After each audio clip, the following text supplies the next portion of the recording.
Hi, welcome to Punchline Talks, the big interview. Today, my special guest is Sam Holliday. He is the Development Manager for the Federation of Small Business for Gloucestershire and the West of England, and a very good friend of mine too. Hello, Sam. Hello, Mark. Good to see you. Great to see you. Obviously, I've known you a long time. Goodness gracious, I was trying to think about this the other day. I can't remember. Must be 12, 15 years. But anyway, let's talk about the Federation of Small Business first of all. What is it and how long have you been working for it? I've been working for it for 10 and a half years now.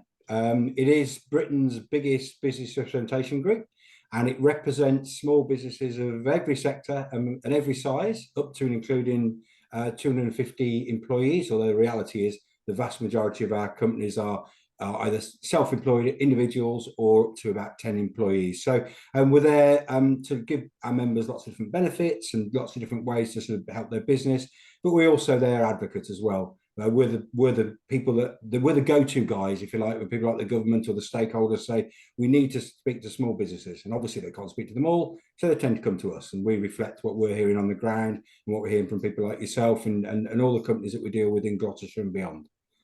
Now, how many members are there nationally, and how many members are there in the Gloucestershire area?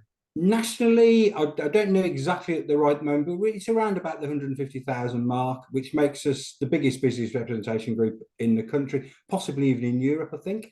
And it's without knowing everybody else's figures, it's entirely possible that we're bigger than all the rest put together. So we are a big organisation, and we've stayed big even throughout COVID and that. When I know a lot of our other business groups unfortunately lost a lot of members, we stayed pretty solid because we worked hard for our members. So about 150,000 nationally. Locally, I know in the southwest, we've got more members in the southwest than any other region in the country. We've got well over 20,000 members across the southwest. Here in Gloucestershire and Bristol, that's the area I cover: Bristol, Gloucestershire, Bristol, Bath, and South Gloss.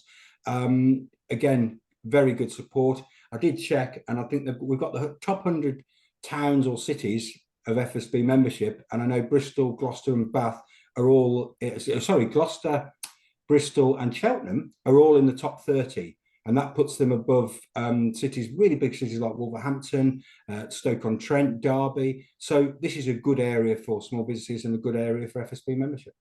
That's like a politician's answer. There wasn't an answer. There was no numbers there, Sam. There was a lot of numbers. We got over 20. Oh, sorry. In terms of the actual top 30, I don't know the actual specific. That's probably why I'm being. That's why. Yeah, that was a bit. Yeah, I have heard some politicians do that. I just looked at the top 30 and saw where we were, and that was good enough for me. I'm a football fan. Sometimes I just look at the league table. That's fair. That's fair enough. Okay, we'll come to that in a second, really. So it was tough during COVID, wasn't it, for a lot of small companies? What's the sort of situation at the moment, and what did the Federation of Small Business do during COVID and does on a daily basis? Well, it's weird, really, because I think a lot of people found this, that COVID was the worst thing that ever happened to business in peacetime, and it was horrendous. But it meant for people like ourselves, and probably people like yourselves, Mark, in the publishing industry, it was probably the busiest time I've ever had. I've never been so busy as I was during COVID, because obviously members, many of whom we've not had much dealings with before, were calling in looking for advice about grants, about support, about what they could do to get through the period. And although it was at times very stressful, it was actually also very rewarding, because we felt we were really helping people. So while we were doing that locally, liaising with all the councils and so forth about grants and putting people in the right direction, our national team was sitting in with all the leading politicians and helping them to formulate some of the things that came forward. So, for example, when it came to the furlough, it was us that were sitting with the Chancellor at the time. He may be the Prime Minister now, if you remember that fellow, and negotiating what we could get as much as we could for business. And they were really, really receptive to a lot of the ideas that we put forward, apart from the one which was they just wouldn't move on, and that was about self-employed. A lot of self-employed people missed out. I think they called themselves the missing. And despite everything we did, we just hit a brick wall. But we did get a lot of support from the government on some of the things we wanted during COVID. And that dialogue is what we do.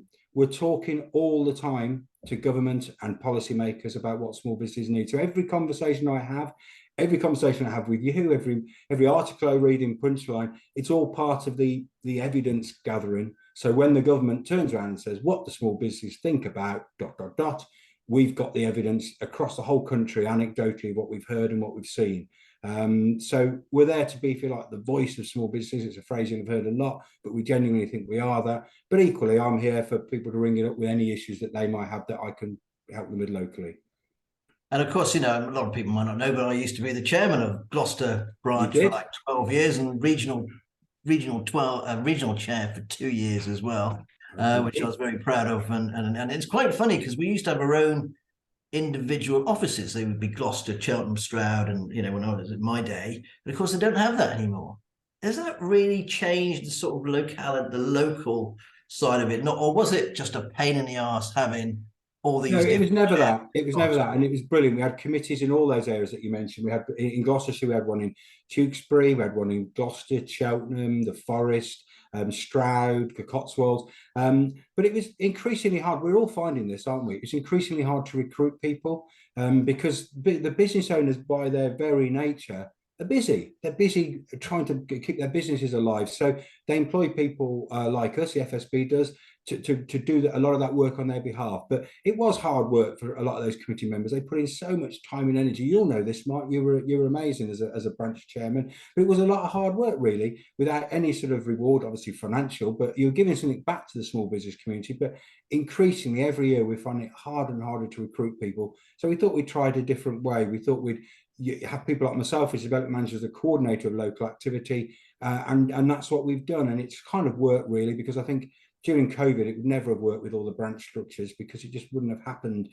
So, although COVID wasn't the reason we did it, it sort of worked. So, yes, I miss having people on the ground all the time, but that's why networking and connections are so important, because that's where you hear what's happening in the different patches. And it's worked out very well. But yes, I do miss some of those nights of driving down to the forest and meet some of the characters there, and they put events on and things. They were good times. But yeah, I'm quite happy doing what we're doing now. Yeah, I totally agree. I don't think it would work during COVID. It just couldn't have done because the people like myself who were chair, or we had Neil Parkinson and David Patrick and all these people that all put their own time and effort in.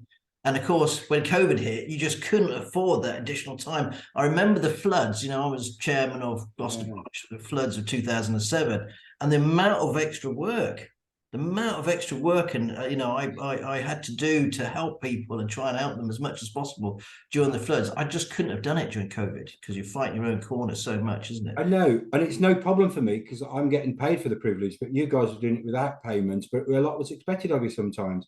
But I think everybody finds this, from what I gather, it's increasingly hard to get people to join committees and so forth, and to get involved in that. So we've tried this route. And it seems to be working, but it is a shame. I do miss some of those local interactions we used to have.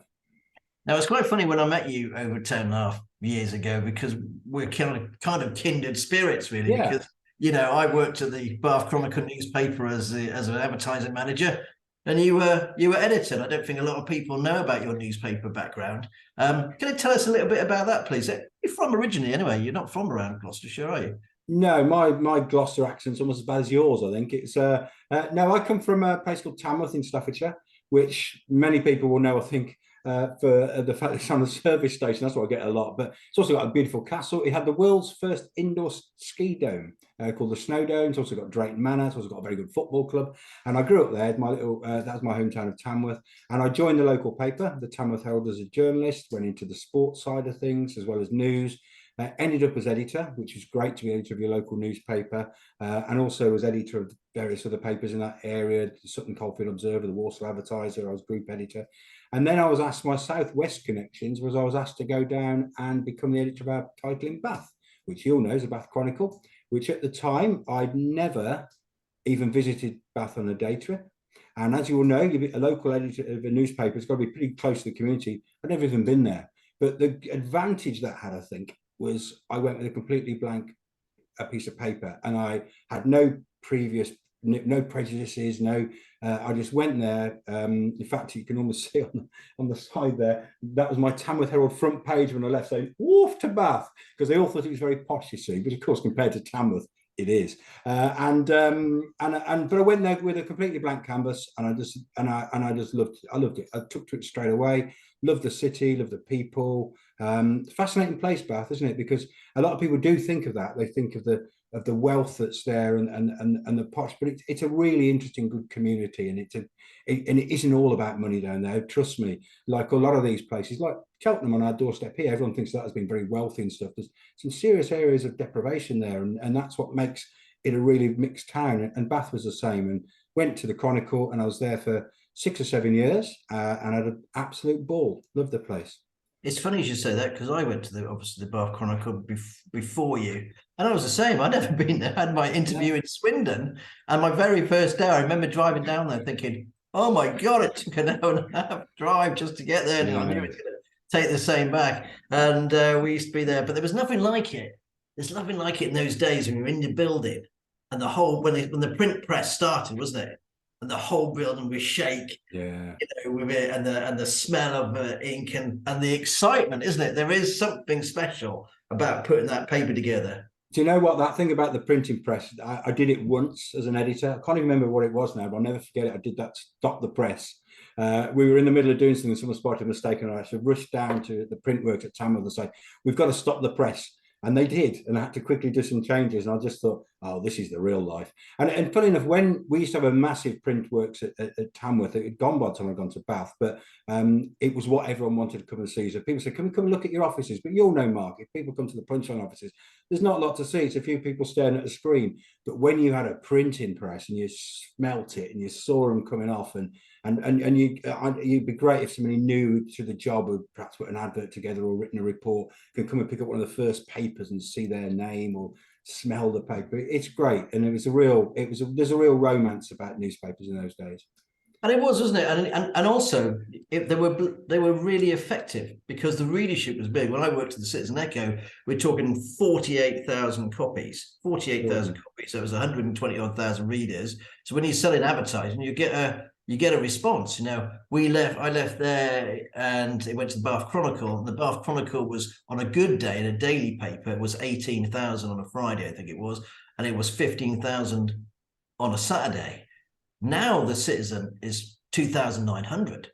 That's a weekly. This is not to knock it. It's just the way that papers have declined. Do you still see, as an ex-editor, that there is still a place for papers? Well, I really hope so, because I'd hate to see them die. And you'll know that probably the biggest thing I'm known for, if you like, in journalism, is I was the first editor in Europe, I think, to convert a daily paper, the Bath Chronicle, to a weekly. And it's a massive success. I think it saved the paper, because by the time I was there, our circulation was around 12,000, and it couldn't have gone much lower without the advertisers getting no response at all. So we converted it to a weekly, and it went up to 20,000, and we won the award as the best weekly newspaper in the country, and there's thousands of them. So that was a real fillip in the arm. And I know the Citizen Echo did it as well, but I think they did it too late.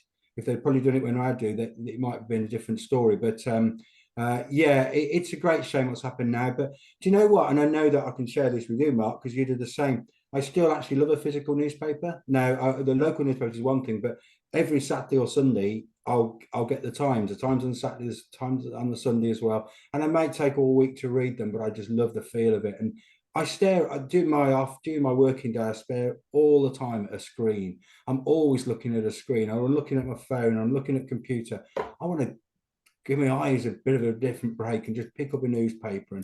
And do you know what I also think is great about newspapers? I think when you're looking up news online, and you do this very well with Punchline, you kind of pick your stories, don't you? So I'll look down the list of stories in Punchline. I think I really want to look at that. I'll click on it. With a newspaper, you kind of, sometimes you're flicking through and you spot something you weren't expecting, and then you spot something else, and you're led down little, the equivalent of like one of them YouTube alleys that you just find yourself going further and further down.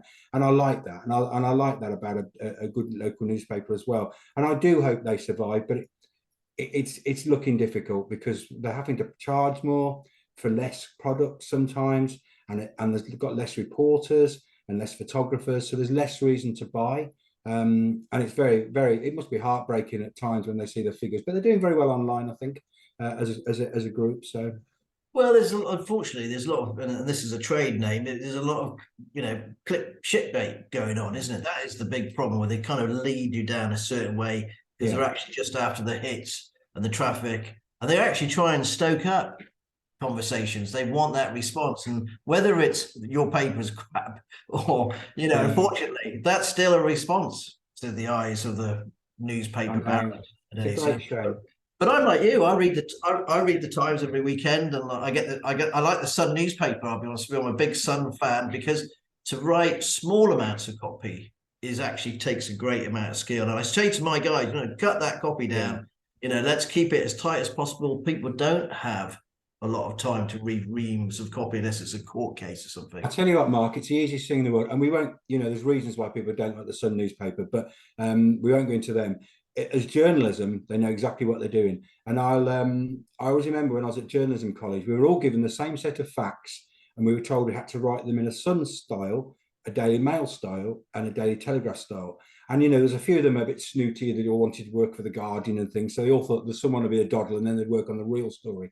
To a man, we all found the Sun one the hardest, because at one point I think the Sun was asking to have no more than a 12-word sentence.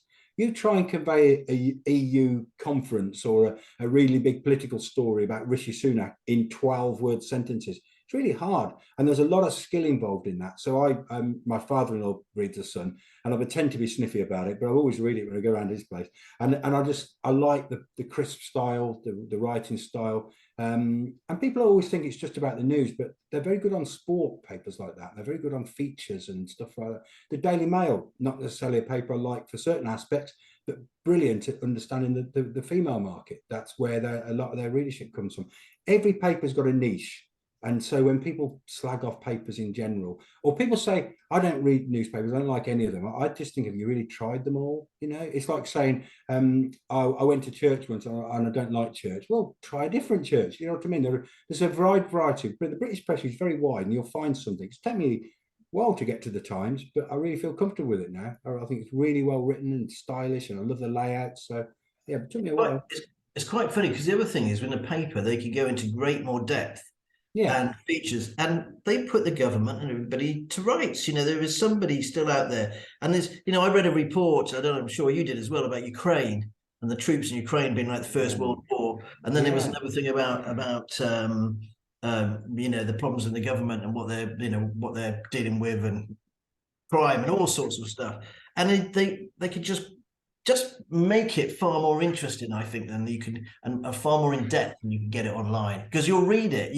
Online, you can't keep scrolling through stuff, But I think in the paper you can, and you're dead right. You can flick it over. They both have their part to play, just like television news, just like radio news. I like all different mediums. I'm a Radio 5 junkie. I like the local radios, BBC Radio Gloucestershire and so forth, but I love Radio 5. I love the BBC News. A lot of people very critical of the BBC, but I always find it amusing to see any kind of political interview on the BBC.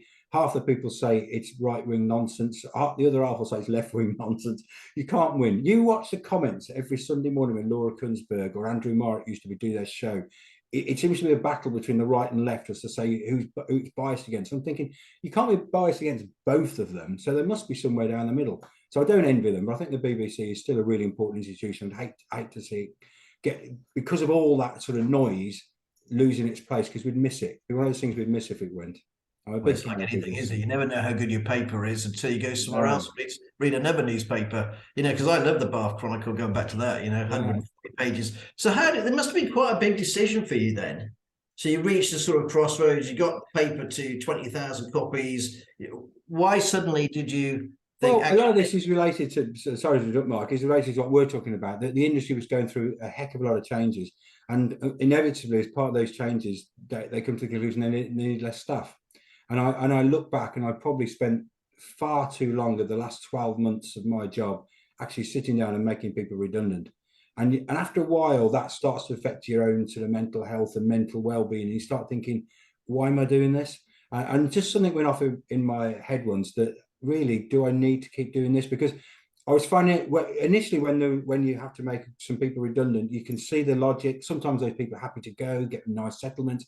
Everyone's happy. But when you know that taking this person out will really affect their life, and beyond that, it'll really affect your newspaper, and then you've got to turn around to the guys that you've got left and the girls, and you say, right, we've lost XYZ, but you've all got to do even more now, and I can't pay you any more money. After a while, I just thought I needed a break.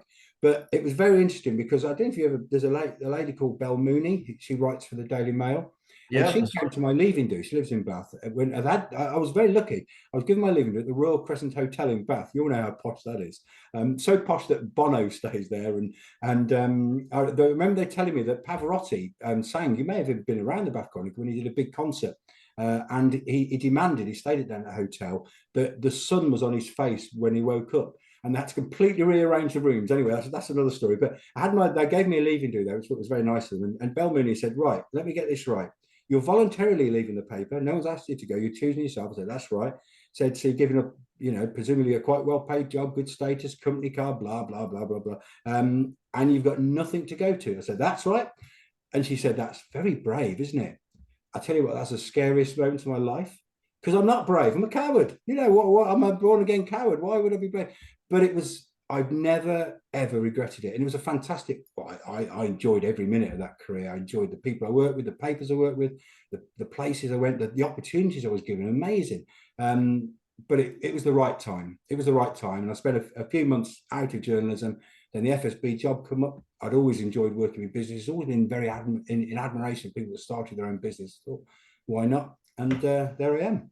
Here I am. Because the nice thing about working in papers and things, a bit like I've discovered, is that you get to meet so many people in so many different avenues. And I mean, we don't do sport, but I've met so many different sports people and personalities and famous, but it's the ordinary business person that I love to meet, that I get the most buzz out of, that inspires me as well. And you think, oh my goodness, they created something for nothing and grown something from nothing. And they've got to be so well driven.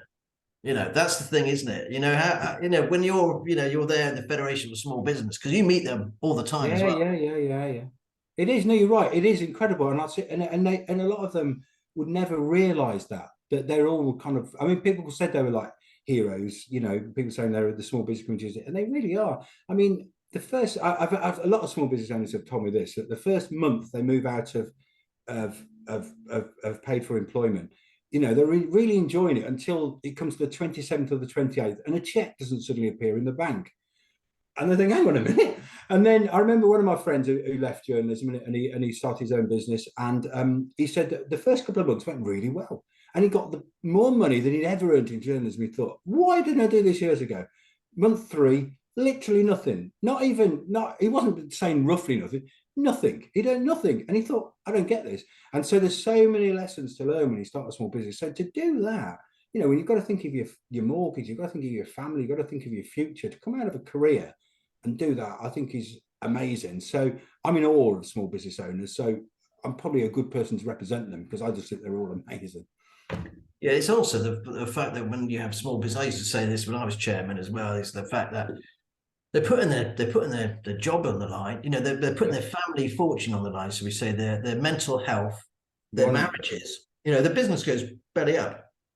The marriages can go belly up. Everything can go belly up. And I've seen it. I've seen people turn into alcoholism and drug abuse. And as you can imagine, that actually happens and they're all for an opportunity. Sometimes they don't make any more money, and they work a lot longer hours. No, but you know what? I remember someone spending about 20 minutes telling me all the awful things about being his own boss, on and on and on. So at the end of it, I just said, why don't you go back into paid employment? Went, never. And that was the point, that once you've had a taste of that, no matter all the downsides, there's still something about being your own boss. So when you make mistakes, there's no one else you can turn around and say it was his fault or it's her fault. But when you're successful, you're not giving the money to someone else that's going to go on and make a fortune and stuff. So I get it. I just think they're amazing small business owners. I really do. Okay, well, we're running out of time already, Sam. So first of all, I've got to ask you, what is the CD? If you have a CD in your car, I don't know what type of car you drive, but if you've got a CD or the last bit of record that you bought, I should say record. What was the last bit of music you bought? How about that? Because I see you've got London Calling behind you. Yeah, well, I mean, some people might have noticed this before, because I do they're my 4 favourite artists in the world. That's the Bruce Springsteen, the Stranglers, the Jam and the Clash. And I've seen the Stranglers over 100 times. I've seen Bruce 7 or 8 times. Going to see him in Birmingham again in June. The Clash I've seen a few times as well. So I was a product of the punk era, really, and I absolutely love all that music. But I love Bruce Springsteen as well. The last music I downloaded, I think, was a new single by a band called The National, an American indie band. Very good, very good. Okay, so what's your top 3 business tips? Well, do you know what? We've kind of hinted at the first one, and the first one is passion. And it's passion in your product. And the reason I say that is because if you don't believe in your product, then why should anybody else? I've seen enough kind of connections now and networking things where people have talked about something that some people might think, oh my word, but you can actually, you love their passion for it. I love that. I love enthusiasm in life. I don't care what, if you collect toy soldiers or Doctor Who annuals. If you love it and you can express that passion, you win with me. And it's the same as that with business. I remember once going on a stag do, and I sat next to a friend I hadn't seen for a few years, and he was telling me that he sold, I think, kind of water heaters or something not very interesting personally to me. He spent 15 minutes telling me about why he loved it, and I came away thinking, I'm not going to buy one, but I love the fact you love it. So I think you've got to be passionate, because if you're not passionate about your product, if you went to someone and said, you're an advertising Punchline, it's an all right magazine, I'd say, pardon, yeah, it's okay, it's got some good bits, got some bad bits. I'm thinking, you've got to go in there, and if you don't believe in your own product, why should anyone believe in it? So passion, number 1. Okay, that's your first one. And I am a toy soldier collector, and I do like Doctor Who. Just thought I'd add that in. What's your second one, mate? Second one, well, I often think that actually being a small business owner, particularly if you're self-employed, is quite a lonely thing, but you're not alone.